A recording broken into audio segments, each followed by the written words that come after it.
सोच कर तो आया था कि आपको 15 मार्क्स की स्ट्रेटेजी दूंगा। देन मैंने सोचा कि क्यों ना आप लोगों को वो 15 टॉपिक्स बता दिए जाएं, जहां से 15 मार्क्स तो छोड़ो, यानी कि 15 मार्क्स तो आप भूल ही जाइए, आपको 30 टू 35 मार्क्स भी वहां से फैच करने के लिए मिल सकते हैं। तो जुड़े रहिएगा आखिरी तक मेरे साथ। मेरा नाम है शुभम और आप जुड़ चुके हैं पैरामेडिकल अंडर 24/7 के ऊपर। अगर अभी तक आपने चैनल को सब्सक्राइब नहीं करा है तो चैनल को सब्सक्राइब कर लीजिए, क्योंकि ऐसी यूजफुल वीडियोस आपको यहाँ पर देखने के लिए मिल सकती है। पूरा फ्री क्रैश कोर्स आपको इसी चैनल पर देखने के लिए मिल सकता है, जैसे ह्यूमन एनाटॉमी फिजियोलॉजी का कराया, बायोकेमिस्ट्री का कराया, फार्माकोग्नोसी का कराया, तो ये सब आपको फ्री ऑफ कॉस्ट यहाँ पर देखने के लिए मिल सकता है। तो वो मिस आउट ना हो जाए, इसलिए आप जो है वीडियो को लाइक, चैनल को सब्सक्राइब और चैनल को शेयर करना मत भूलिएगा, ठीक है। चलिए, तो ड्रग के जितने भी शेड्यूल्स हैं या फिर फार्मेसी एक्ट, जो कि हमारा फार्मेसी लॉ एंड एथिक्स या फिर कह सकते हो जूरिस्प्रूडेंस का मेन टॉपिक है, वहां से आपको अगर इसको तैयार कर लेते हो तो आपको जो है एक क्वेश्चन यहां से देखने के लिए मिलने ही मिलने वाला है, ठीक है। जैसे कि कई बार पूछा भी हुआ है कि एसेंशियल मेडिसिन के ऊपर कि कौन सा schedule drug and cosmetic act के अंदर एसेंशियल मेडिसिन लिस्ट को रेगुलेट करता है। हाँ, तो ऐसा प्रीवियस ईयर में क्वेश्चन पेपर में देखने के लिए मिला, तो यानी कि आपको ड्रग एंड कॉस्मेटिक एक्ट पढ़ना चाहिए, हाँ, शेड्यूल्स याद करने चाहिए, फार्मेसी एक्ट याद करना चाहिए 1948, ड्रग एंड साइकोट्रोपिक यानी कि जितने भी हमारे नार्कोटिक ड्रग्स हैं, हाँ, जितने भी साइकोट्रोपिक सब्सटेंसेस एक्ट है उसको अच्छे से पढ़ना है। Then drug price control order 2013 और जीएमपी एंड जीएलपी को अच्छे से पढ़ना है। ये हमारा एक टॉपिक है, क्योंकि यहां से क्वेश्चन बनता है, ठीक है। तो यहां से आप एक नंबर खींच सकते हो, यानी कि 2 नंबर खींच सकते हो, यानी कि एक क्वेश्चन ठीक कर सकते हो। देन एएनएस अगर आप अच्छे से करके जाते हो, यानी कि फार्माकोलॉजी के अंदर आप एएनएस ड्रग्स को अच्छे से याद करके जाते हो, यानी कि ऑटोनॉमिक नर्वस सिस्टम के ड्रग्स को याद करके जाते हो, जैसे कि sympathomimetic, parasympathomimetic, adrenergic and cholinergic receptors and beta blockers and alpha agonist. अगर आप इसको अच्छे से करके जाते हो तो आपने देखा कि प्रीवियस ईयर में ऐसा क्वेश्चन पूछा गया है कि कौन सा रिसेप्टर ब्लॉक करता है एट्रोपिन को। तो अगर इसको कर जाते हो एक क्वेश्चन फिर ठीक हो सकता है, यानी कि अगर आपने इस टॉपिक को भी ठीक करा तो 2 नंबर यहां से बटोर लिए। हाँ, तो मैंने कहा कि 15 नंबर नहीं, आपको मैं वो स्ट्रेटेजी देने वाला हूं कि आप 15 छोड़ो 30 नंबर तक यहां पर टारगेट कर सकते हो। Antibiotics and anti microbial agents पढ़कर जाइए आप, क्योंकि क्वेश्चन दिखा हमें कि कौन सा एंटीबायोटिक इनहिबिट करता है बैक्टीरियल प्रोटीन की सिंथेसिस बाइंड होकर 50S राइबोसोमल सब यूनिट के साथ। तो उसका मैकेनिज्म ऑफ एक्शन हमें पता होना चाहिए सारी एंटीबायोटिक्स का, पेनिसिलिन का, सिफेलोस्पोरिन्स का, मैक्रोलाइड्स का, टेट्रासाइक्लिन्स का, क्विनोलोन्स का, beta lactam inhibitors, anti tubercular and anti fungal drugs. ये अगर आप लोगों ने अच्छे से कर ली तो एक क्वेश्चन मैं गारंटी दे रहा हूं यहां से आपको मिलेगा ही मिलेगा बेटा। हाँ, फिर आ जाते हैं चौथे टॉपिक के ऊपर। फोर्थ टॉपिक होता है हमारा सीएस, यानी कि कार्डियोवास्कुलर की फार्माकोलॉजी, यानी कि एंटी हाइपरटेंसिव ड्रग आता ही आता है। कार्डियोवास्कुलर से क्वेश्चन आएगा ही आएगा, कोई कुछ भी कहे आता है। जैसे कि एक बार क्वेश्चन पूछा गया कि कौन सी class of drug first line treatment होता है हाइपरटेंशन का, तो आपको कार्डियोवास्कुलर से तो पेपर देखने के लिए मिलेगा ही मिलेगा, यानी कि आपको AC inhibitors, ARBs, calcium channel blockers, diuretic पढ़ने ही चाहिए। एंटी एंजाइनल ड्रग्स याद करने चाहिए, nitrates, beta blockers, calcium channel blockers, anti arrhythmic drugs and diuretics. ये वाली वीडियो मेरी अगर आप सर्च करोगे शुभम सर फार्मेसी, अगर आप यूट्यूब पर सर्च करोगे तो नर्सिंग अड्डा 24/7 पर पूरी आरआरबी की प्लेलिस्ट पड़ी हुई है, चेकआउट कर लो। और अगर आपको ह्यूमन एनाटॉमी फिजियोलॉजी की पूरी क्रैश कोर्स चाहिए फ्री ऑफ कॉस्ट, तो पैरामेडिकल अड्डा 24/7 के लाइव सेक्शन में जाकर देख लीजिए, फार्माकोग्नोसी की वहां पर पड़ी हुई है। तो ये मैंने आपको काफी कुछ चीजें फ्री ऑफ कॉस्ट दे रखी हैं, आप उसका लुफ्त उठा सकते हैं। देन बायोफार्मास्यूटिक्स एंड फार्माकोकाइनेटिक्स अगर आपको अच्छे से पढ़नी है, यानी कि ADME, absorption, distribution, metabolism, excretion पढ़ना ही पड़ेगा, क्योंकि क्वेश्चन पूछा गया है प्रीवियसली कि कौन सा फॉर्मूला इस्तेमाल करा जाता है for the half life of a drug following first order kinetic. तो बेटा ये क्वेश्चन पूछता है, फार्माकोकाइनेटिक्स से बायोफार्मास्यूटिक्स से क्वेश्चन आता ही आता है, हाफ लाइफ से पूछ लेगा या फिर वॉल्यूम ऑफ डिस्ट्रीब्यूशन से। बायो अवेलेबिलिटी का तो कई बार यही पूछ लिया कि कौन सी टर्म बायो अवेलेबिलिटी को डिफाइन करते हैं, क्या पता अगला क्वेश्चन पूछ ले कि बायो इक्विवेलेंस का मतलब क्या होता है, वो तो मैंने वैसे भी आज कराया था।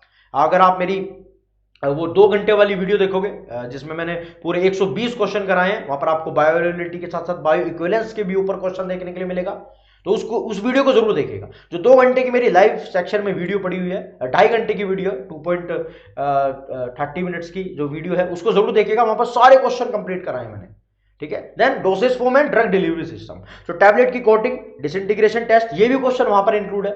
हाँ, क्योंकि क्वेश्चन पूछा जाता है कि कौन सी ड्रग कहां पर जाकर घुलती है, पेरेंटल एंड ऑप्थेल्मिक प्रिपरेशन, वहां पर मैंने पेरेंटल ऑप्थेल्मिक का भी एक क्वेश्चन कराया। Sustained release and control release dosage form, ये अच्छे से करके जाइए, यहां से एक क्वेश्चन मिलेगा। तो 12 नंबर पक्के हो गए हैं यहां तक। इसके बाद एडीआर एंड फार्माकोविजिलेंस से क्वेश्चन मिलेगा, यानी कि एडीआर टाइप ए और टाइप बी के रिएक्शन, डब्ल्यूएचओ फार्माकोविजिलेंस प्रोग्राम, क्योंकि ये क्वेश्चन पूछ चुका है, ये क्वेश्चन पूछ चुका है कि कौन सी ऑर्गेनाइजेशन मॉनिटर करती है हमारे विजिलेंस को, इंडिया के अंदर फार्माकोविजिलेंस प्रोग्राम को कौन मॉनिटर करता है। हाँ, तो ये सब हमें पता होना चाहिए, ये क्वेश्चन मिलेगा ही मिलेगा। तो आपका 14 नंबर पक्के हुए। देन आता है स्पेक्ट्रोस्कोपी एंड क्रोमेटोग्राफी टेक्निक्स, यही 2.5 घंटे वाली वीडियो देखो, इसमें आपको 2 से 3 क्वेश्चन, बल्कि ज्यादा, I think 5 to 6 questions are covered in the spectroscopy and chromatography.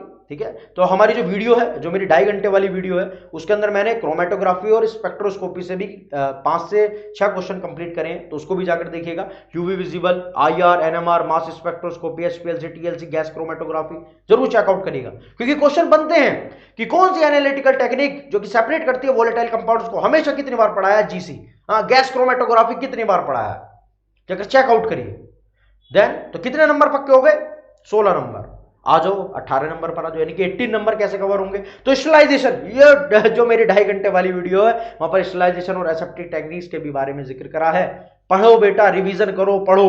Filtration, heat, radiation, sterilization की सारी टेक्निक्स पढ़ाई हैं।